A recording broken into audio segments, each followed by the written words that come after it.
Hi, I'm Dave Beer. I've been working with the RYA on stability of vessels and helping our instructors deliver to our students ways to apply stability to practical examples on their own boats. So I'm here today to share my top 5 tips for stability on your own vessels. Number 1 is considering our weight distribution. So weight's a really important part of stability. Keeping it down low will improve stability overall.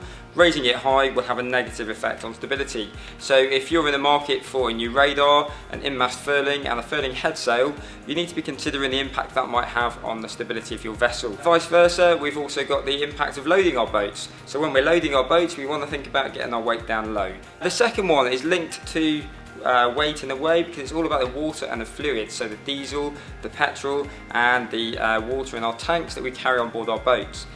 This produces something called free surface effect, which is the movement of a liquid without being contained in one place. When our tanks are full at the start of our passage, that's absolutely fine, there's no free surface effect, and when they're empty, it's also fine. But most of the time, we find our tanks are somewhere in between the two, and we have the sloshing effect of free surface. Most boats are designed in a way that this isn't a problem, but if you've got water in your bilges, for example, there's nothing containing these. So pumping your bilges regularly is an important way of reducing free surface effect on your boats. Tip number 3, we need to be thinking about the water that's on the outside of our boat, the sea, and stopping it getting on the inside of our boat for the exact reason I've just mentioned.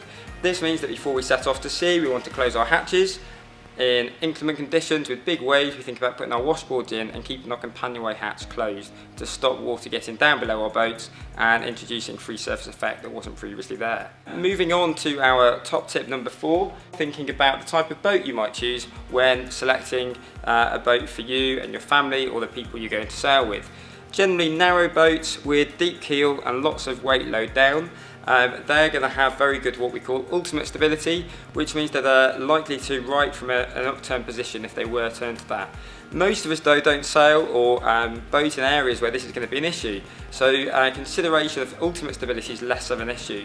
Most of us want to keep our boats flat and comfortable, so a wider beam boat will give you a more form stability, which means the design of the boat keeps the boat flat and stable while sailing. And finally, we look at something called angular vanishing stability. This is the point that our boat stops trying to right to the upright and actually turns to turtle, so it will go upside down. The design of the boat influences that, but far more important than that is our downflooding angle.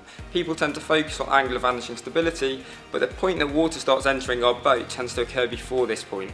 So considering downflooding angle is an important part of our decision. If we have an open boat, so you're in a dinghy or a power boat with no deck on, the downflooding angle will occur much sooner than in a sailing boat that might have a deck on and will stop water entering.